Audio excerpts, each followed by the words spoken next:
Hello friends, welcome back to another video.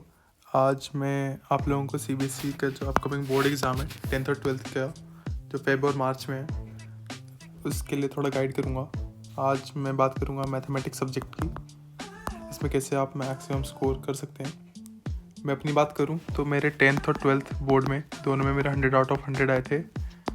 Plus इसके साथ मैंने जो जेई का एग्ज़ाम दिया था उसमें भी मेरी 100% आई थी मैथमेटिक्स सब्जेक्ट में। तो आई थिंक दैट कि मेरी जो गाइडेंस है वो आपको ज़्यादा हेल्प करे, इसकी मैं उम्मीद रखता हूँ। तो मैंने थोड़ा बहुत प्रिपेयर करा है। लाइक मैंने देखा आप लोगों की डेट शीट के बारे में, आपके जो अपकमिंग एग्ज़ाम है वो लाइक 11th ऑफ मार्च को है 10th क्लास का, और 12th क्लास का है 9th ऑफ मार्च को।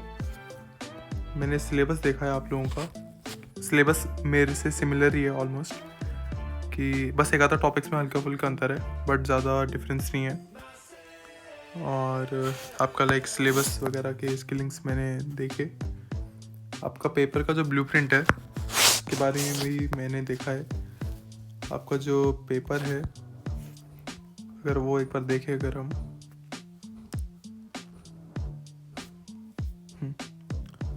तो हमने जैसे कि 10th का, पहले 10th की बात करें तो 10th का जो अपना पेपर रहेगा तो उसमें जो अपना जो सेक्शन ए है, सेक्शन बी, सेक्शन सी से लेकर सेक्शन ई तक है। अपने टोटल नंबर ऑफ 38 क्वेश्चंस रहेंगे और इसमें टोटल जो मार्क्स हैं वो 80 मार्क्स का रहेगा पेपर अपना यूनिट वाइज। हम यहाँ पे मार्क्स डिस्ट्रीब्यूशन देख सकते हैं कि कैसे क्या क्या सीन है।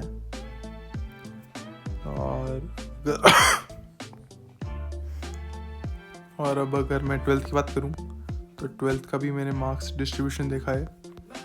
तो उसका मार्क्स डिस्ट्रीब्यूशन अपना ऐसा है कुछ कि अपना लाइक रिलेशंस एंड फंक्शन से थोड़ा आएगा। अलजेब्रा, कैलकुलस हमेशा की तरह सबसे ज़्यादा वेटेज का ही होता है, चाहे आप जेई की तैयारी कर रहे हो, चाहे आप बोर्ड की तैयारी कर रहे हो। कैलकुलस, ट्रिग्नोमेट्री, ये हमेशा इंपॉर्टेंट सब्जेक्ट्स हैं। लीनियर प्रोग्रामिंग और प्रोबेबिलिटी, ये सब इंपॉर्टेंट है।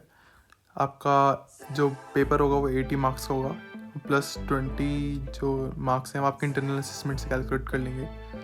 तो हमें हमारा मेन फोकस इन 80 मार्क्स का रहेगा कि हम कैसे हम इनसे मैक्सिमम मार्क्स अचीव कर सकते हैं। अब मैं यहाँ पे बात करूँगा 3 टाइप के स्टूडेंट्स की। पहले वो स्टूडेंट्स जिनके बहुत लो मार्क्स हैं, जिनकी प्रिपरेशन स्ट्रैटेजी एकदम ज़ीरो है अभी भी, और उनको लाइक उन्होंने ज़्यादा तैयारी नहीं करी है, लो प्रिपरेशन वाले लोग हैं ये। दूसरे वो लोग जिनकी इंटरमीडिएट लेवल तक हैं, उनके एवरेज मार्क्स आ जाते हैं, वो तैयारी वगैरह कर रहे हैं और उनको और अच्छे नंबर लाने हैं, ठीक है। और तीसरे अपने जिनकी पूरी तैयारी हो गई है, उनके अच्छे नंबर आ रहे हैं लेकिन उन्हें और इम्प्रूव करना है। यहाँ पे लाइक मैं सिंपली क्लासीफाई करूँ, वो जिनके लेस देन 40 आ रहे हैं प्री बोर्ड्स में, वो जिनके 40 प्लस आ रहे हैं और जिनके 60 प्लस आ रहे हैं आउट ऑफ 80, ठीक है। तो अब बात ऐसी है कि जो लोअर सेक्शन वाले हैं, पहले अगर इन्हीं की बात करें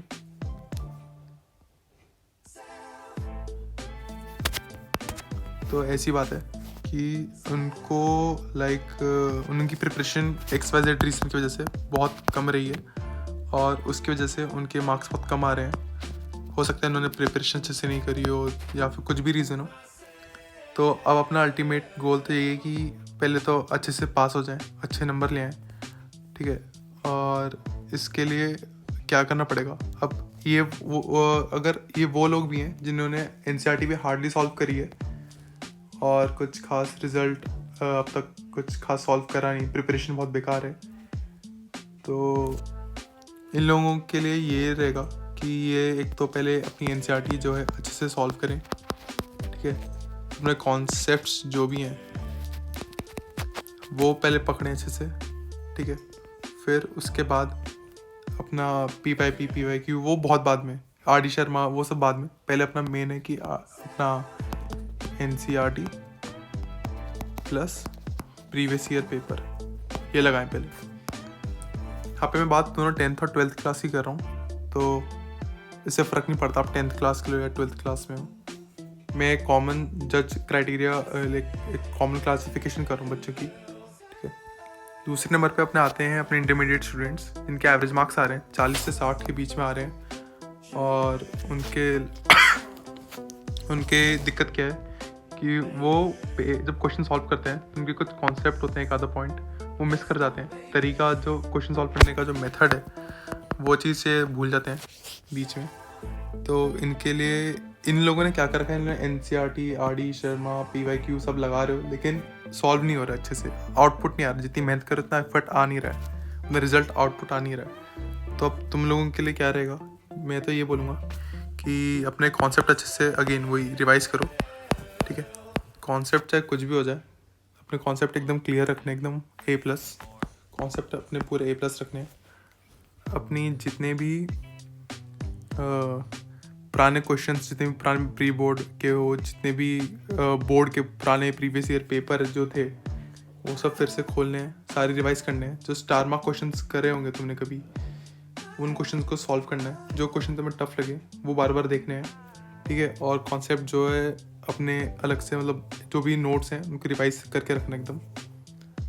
लास्ट में अपने तीसरे टाइप के स्टूडेंट्स हैं जिनकी तैयारी फुल है, 60 से ज़्यादा नंबर आ रहे हैं 80 में से, बट दिक्कत कहाँ पे हो रही है, उनको पता सब है, सारे कॉन्सेप्ट पूरे हैं, बट वो कहीं ना कहीं एक आधा नए वैरायटी के जो क्वेश्चंस हैं उस पर लैग कर जाते हैं, जो नए out of the blue questions आ जाते हैं। अब वहाँ पे दिक्कत क्या आती है कि कॉन्सेप्ट्स अच्छे हैं बट प्रैक्टिस कम है, ठीक है।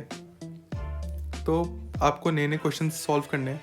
आप लोगों ने definitely NCERT, RD Sharma, RS ये सब लगाई होगी, बट मैं चाहता हूँ आप एग्जाम्पलर, PYQ, PYP और अच्छे से लगाएं और वैरायटी ऑफ क्वेश्चंस देखें। टाइम सेव करने के लिए मैं तो ये बोलूँगा कि अब ये चीज़ तो मैं तीनों के लिए बोलूँगा कि अब टाइम तो रह नहीं गया अपना, तो क्या करें, अपना टाइम को सबसे ज़्यादा अच्छे से यूटिलाइजेशन करें। और मैं एक आगे जाके डिटेल स्ट्रैटेजी वीडियो बताऊँगा कि कैसे क्या करना चाहिए आपको, कैसे टाइम का यूटिलाइजेशन कैसे करना चाहिए, ताकि अब जो कि बोर्ड में आपके से 2 महीने रह गए हैं जैसे कि, ठीक है, जैसे 2 महीने रह गए हैं, तो टाइम का कैसे मैक्सिमम यूज़ करें उस चीज़ के लिए मैं बताऊंगा आगे जाके। बाकी मेरे भी लाइक फॉरमोस्ट यहाँ पे ये रहेगा कि 3 लोगों को, जैसे मैंने बताया, केस को क्या क्या करना चाहिए वो करें। सिमिलरली जैसे मैंने बताया कि रिवाइज करने हैं फॉर्मूला, ये तीनों को करने हैं। चाहे मैटर नहीं करता आपके कम नंबर आ रहे हो, चाहे आप इंटरमीडिएट लेवल पे हो, चाहे हाईएस्ट लेवल पे हो। रिवीजन, ओवर कॉन्फिडेंस, ये सब किसी को नहीं लानी, ठीक है। पहले वालों को NCERT सॉल्व करनी है, कॉन्सेप्ट बनाने हैं। दूसरे वालों को कॉन्सेप्ट अच्छे से और रिवाइज करने हैं, अपने PYQ सब बनाने हैं। लास्ट वालों को एग्जाम्पलर वगैरह, प्रीवियस ईयर क्वेश्चंस और अच्छे से देखना है, न्यू वैरायटी एक्सप्लोर करनी है, ठीक है। अब आगे जाके मैं क्या करूँगा, मैं आगे जाके आपके बोर्ड से पहले डिटेल टॉपिक वाइज वीडियोस ये सब बनाऊँगा, दोनों 10th और 12th क्लास के लिए। आपके topics ranging from trigonometry, calculus, आपका probability, both for 10th class and 12th class मैं इंडिविजुअली कवर करते जाऊंगा ताकि आप लोगों का हेल्प हो मैक्सिमम। तो ऐसा है, मैंने ऑलरेडी काफ़ी कुछ स्टूडेंट्स को लाइक गाइडेंस करी है, तो फिर उनका रिजल्ट आया, तो मैं उम्मीद करता हूँ कि आप लोगों को भी आएगा, इससे बेनिफिट होगा कुछ ना कुछ। Okay, so that's all for the video. अपने फ्रेंड्स के साथ शेयर करो, कुछ डाउट हो तो कमेंट में पूछो मेरे से, एंड थैंक यू।